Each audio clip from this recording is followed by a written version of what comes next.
All right, welcome back to another episode of the Fast Lane with me, Greg Keel.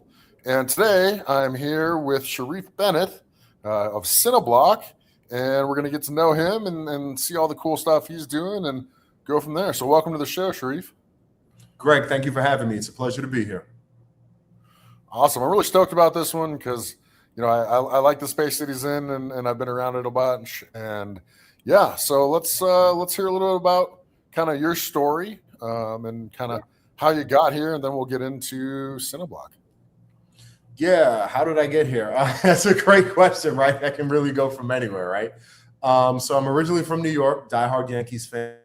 Um, Met my co-founder in college. So we've known each other, oh God, I don't want to say how many years, but it's been some time, north of 20 years.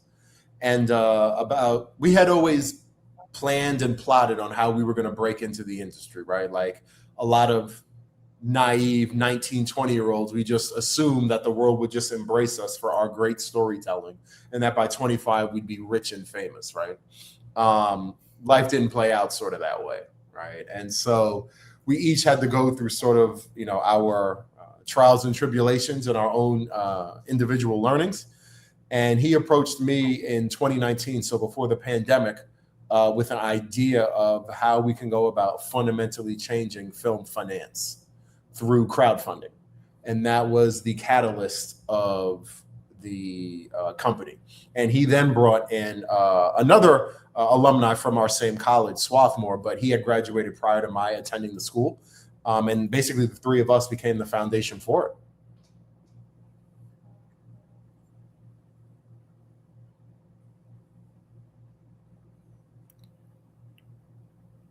Can you hear me, Greg? Am I there?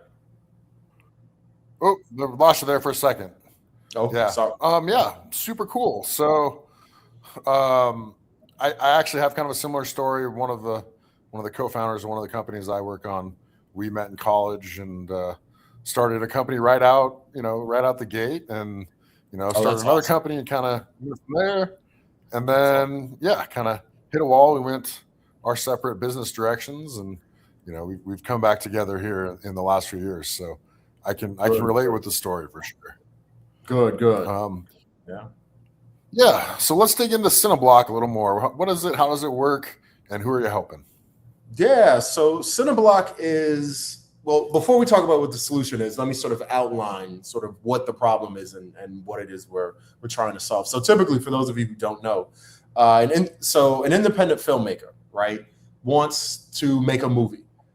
The pathway that they've historically gone is, okay, all right, I want to make a movie. This is how much it costs. I need to raise $1 million. How do I get to $1 million? Oh, let me go and ask these multimillionaires or accredited investors for money, right? And so they'll stay sort of on that track in hopes of getting money. What they might have then also done is for some bridge sort of financing is gone the crowdfunding route, which is something like a GoFundMe or a Kickstarter or a Seed and Spark, right? But predominantly, what they've been doing is chasing accredited investors, people with a net worth of $1 million or more, for money to invest in their film. The problem with this is that there are very few people worth $1 million or more, and only a small percentage of those people have historically invested in films. So what Cineblock is we are an equity crowdfunding platform that specializes in entertainment IP. So someone like a filmmaker can come to our platform and in a legally compliant manner raise funds vis-a-vis equity crowdfunding. But unlike a Kickstarter or a GoFundMe, they're not asking for donations. They're looking for actual investment. So a retail investor, that just means an everyday regular person, can now invest in a movie or a TV project in hopes of seeing some type of return later in the future when that project is then picked up for distribution by, say, a Netflix or an Amazon Prime or by a Miramax, and then put in theaters, etc. So what we are is a film marketing platform for filmmakers, and in a broader sense, a campaign, a platform for entertainment IP to raise dollars. Wow, that is really cool. And what are some of the coolest projects you've worked on so far? Oh, so we had our first project that launched was a film predominantly AI, very high tech. 90% of it is pretty much AI. And and that person's looking for investment in a predominantly AI film. So it's a really cool concept. We're also launching a campaign next week for someone who's doing a TV show. Well, there'll be the TV show centers around this idea of the resurrection of Black Wall Street, but it's done in not the most legally compliant fashion. We'll put it that way. I don't want to spoil it too much, right? But these are some of the type of projects that we've got going in the future. We've got a production house that's looking to raise funds on our platform. We've got up and coming movies, more TV shows. So there's a lot of things happening on the platform. Nice. That's super awesome. And where do you see this going in a couple years, right? Let's say you are successful. What does the film world look like? Yeah, what does success look like, right? What I would love for us to be known as is an ecosystem for film finance and film distribution, right? It's for us to become a one-stop shop where filmmakers say, okay, I know I need to raise funds. This is a platform that can do it. Let me reach out to them. And while doing so, they build up their audience so that by the time their campaign is released, there's an entire community of people who have not only invested in that film, but understand that the key for this film to actually take off is for now those investors to also market it. And basically on their own social media and their own communities to then market the idea of this film so that the day the film launches, you've already got a built-in community. That's the beauty of crowdfunding in this modern era and when utilized properly, right? So a filmmaker comes to us, say they want to make a film, awesome.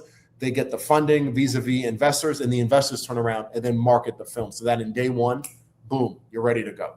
That would be what success looks like.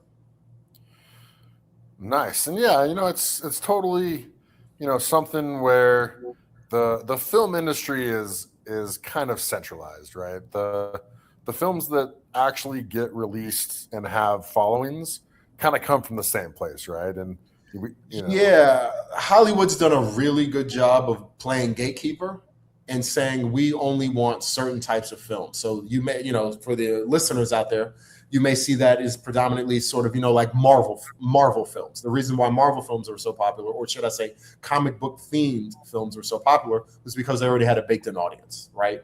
And now I think what we've seen, Hollywood is sort of pivoting towards that and moving to the biopic sort of film. So the release of Michael Jackson, right? But it wasn't just Michael Jackson. Let's take a look at the Bruce Springsteen movie, the Bob Dylan movie. So what I think we're going to see is a lot of music or a lot of films about musicians from the second half of the 20th century because there's already existing IP out there for them. The issue with that is that purchase of that music and that IP to be included in the film is very, very costly. So for the indie filmmaker out there, if you thought between 2000 and 2026, getting your film greenlit and possibly getting to theaters was difficult, it's going to be even more difficult because now the pivot is going to go to musicians. Yeah, that makes total sense. In my world, I really like to talk about things, around decentralization of power and capital, provide an opportunity for every man and woman in the country. And, you guys have really built something like that. And, I first of all appreciate what you're doing. Yes. Thank you. Thank you. So decentralization is a big part of our platform. Yes. This is how we get rid of gatekeepers. Yeah. And power to the people, right? Absolutely. I mean, look, the thing about film too is everyone has an opinion on film and television, right? It's very rare in 2026 to find someone who doesn't have an opinion on a movie or a TV show. Like that's just the world we live in, right? So if it's something people overtly care about, why not open up the doors to make it possible for people to invest in the things that they care about and potentially to reap rewards for the things that they care about, while simultaneously giving them the opportunity to empower the people it is who are making the films that they care about, right? It all just makes sense. And for people to say, look, we're sick of these Marvel movies, or we don't want to see any more biopics, or while we love video game movies and TV shows, that's awesome, we want to see something else. Well, now's the opportunity for people to literally financially support seeing something else and hopefully see some level of return financially from it. Yeah, it's totally amazing. So let's switch gears a little bit and talk about the journey of your business, because there's a lot of founders out there who are trying to make it or have made it and have some kind of an opinion on this.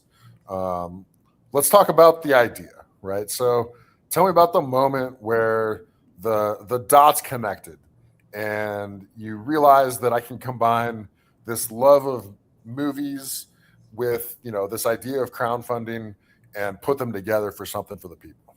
Yeah, like I said, when my friend reached out to me, once again, it was before COVID. And at first I was like, it was a little, I don't want to say confusing, but once again, keep in mind, it's coming from a bunch of different places where we're basically leveraging different technologies and merging them all into one, right?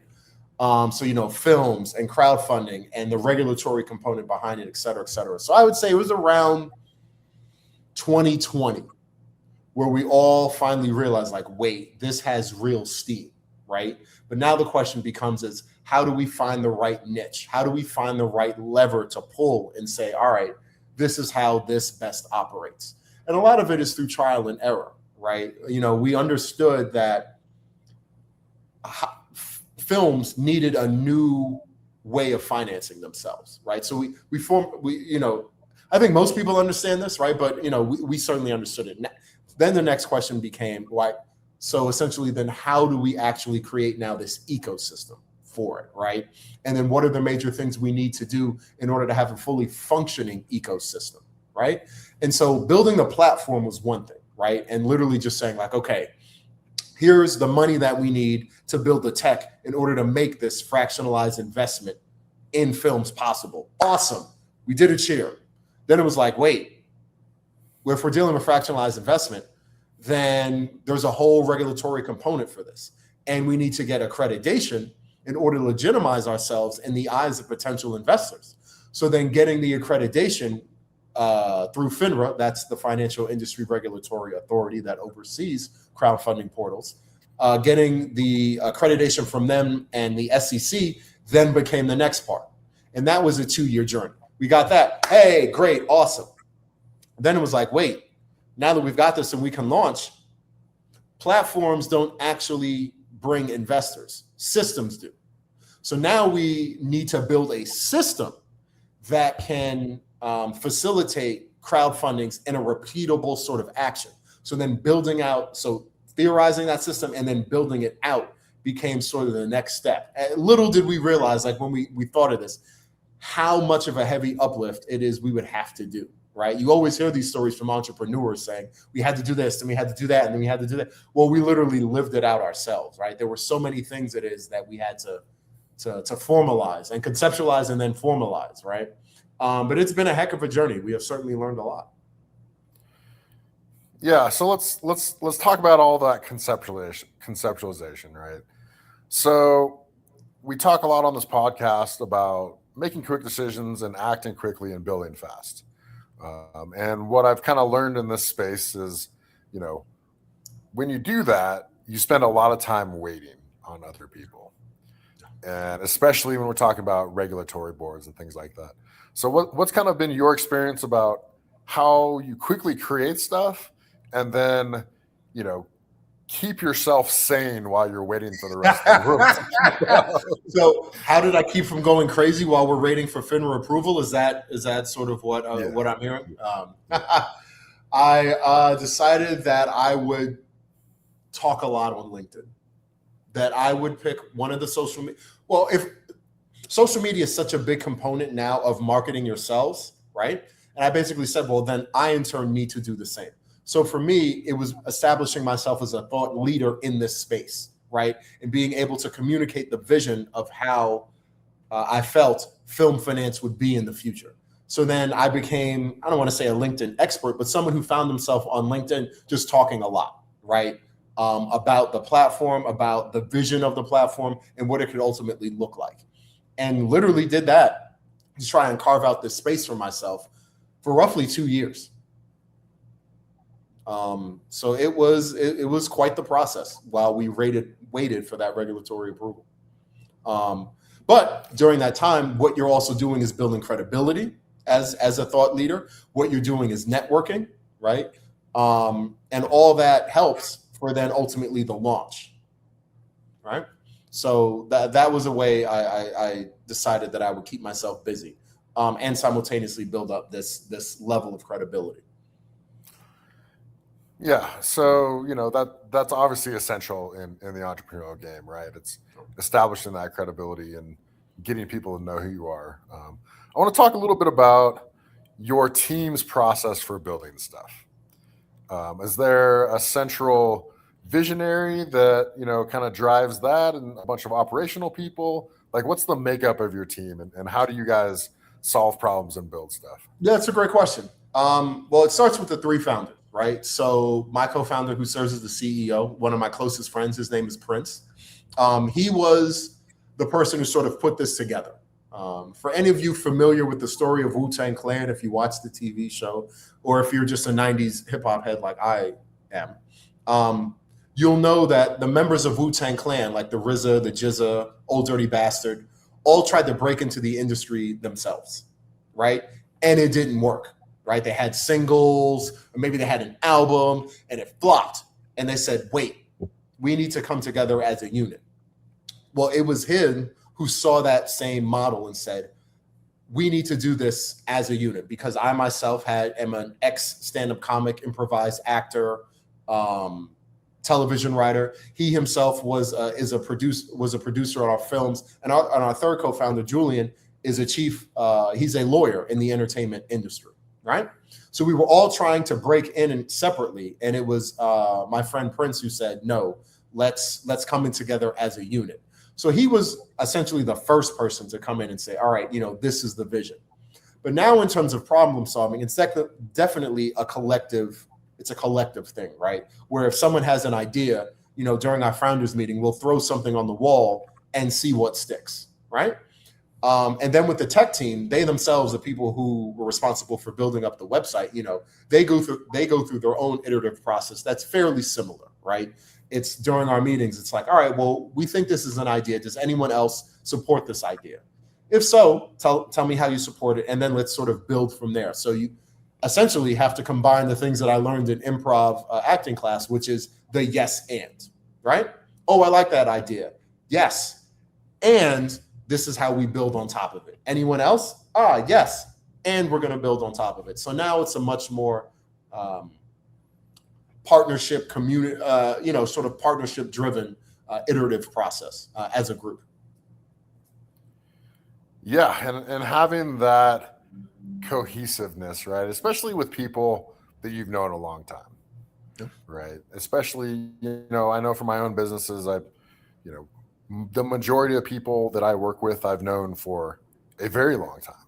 And, having that kind of relationship, beyond the X's and O's, the slashes and the hashtags, like having that kind of relationship is really important. And, it sounds like you guys have built that. Yeah, absolutely. Because sometimes you need to just be outright, no, that's a bad idea. And, because we've known each other, since I was a teenager, that's much easier to do, right? And the reality is we've been getting in arguments and fights about stuff long before Cineblock. Cineblock just became the vehicle for us to do it now. Before, it just might have been, movies or sports or things out here. Now we have an actual platform that we can go back on and share ideas with, right? The fact that we've known each other for so long is key. It's critical.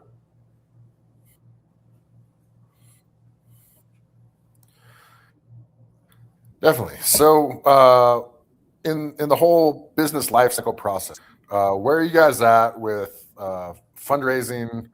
For your own company. Obviously, you're a fundraising company, but are you guys rocking and rolling with that, or are you more focused on go-to-market and expansion?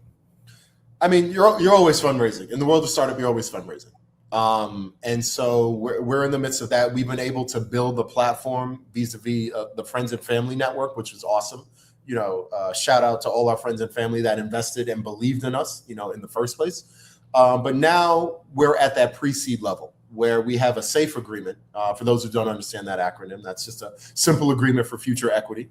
That's roughly, 1.5 million. So we're actively looking for people to invest in our SAFE, which is at a cap of 20 million and a 20% discount right now for anyone who invests. So we're definitely at that stage now where we're looking to grow. And the reason is, once again, to contribute to obviously tech related expenses as we grow, but it's also a lot of marketing, right?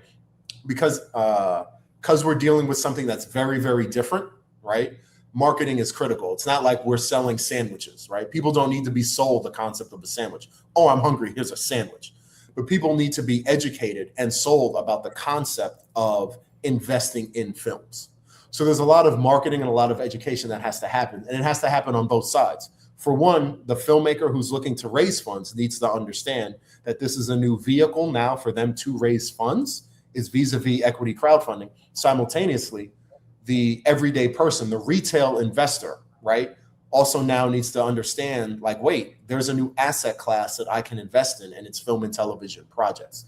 So much of the money that we're going to get during this next SAFE round is literally going to go to marketing, right, just for that purpose. Yeah, it makes total sense. And, getting out there and getting your name out and making contacts and all of that, is a huge thing. So the next question I have, right, is kind of built around the same concept of, how do we actually build these things? And I want to talk to the founders who are watching this specifically and try to get any insights that you've got about taking that, process from ideation to we're actually rolling, having people working on that. What's been your experience? Yeah. So the first thing is, before you talk about any sort of solution in building something, you have to be able to identify what is the problem. What is the problem you're solving for? And who are the people you're solving the problem for in the first place? If you can't clearly identify that and isolate that, you're not going to have a business that's going to last for very long, right? So that has to be, and you're going to sit and you're going to think about that and talk about that. I don't mean for days. I don't mean for weeks. I don't mean for months. You're going to do it for years, for the entire length of your business. And you're going to be doing it for the years even preceding the launch of your business, right? Is identifying what the problem is and who benefits from that problem. Then the next question, is, well, what is the cost of that current problem, right? That's another way to look at it. So for the people who are affected by this problem out there, what does it cost them? So when you're building your solution, you need to keep that in mind, because that also goes into your pitch when you're selling it to people. A sale is only made when value exceeds cost. I say that again. A sale is made when value exceeds cost. The problem for a lot of people and a lot of entrepreneurs or early stage entrepreneurs is they might not yet understand what the cost of the problem is to the person they're trying to sell it to. And even the person who recognizes this is the problem I have, they might not even know the cost of what that problem is. So it's up to you, salesperson, problem solver, entrepreneur, to be able to clearly identify it and box it out and say to potential customer, this is what the problem costs you. This is how much the solution costs. That's where value comes in. And that's how you do actual value building in a sales call. Absolutely. And so let's talk about the emotional roller coaster that we all go on in this whole entrepreneurial process. What are your thoughts on that? Yes, this is a therapy session. Great, because I need one today. Yeah, that's exactly what it is. Everyone wants to be an entrepreneur until it's time to be an entrepreneur, right? You have your moments. You have those moments where you're up, where you're down, etc.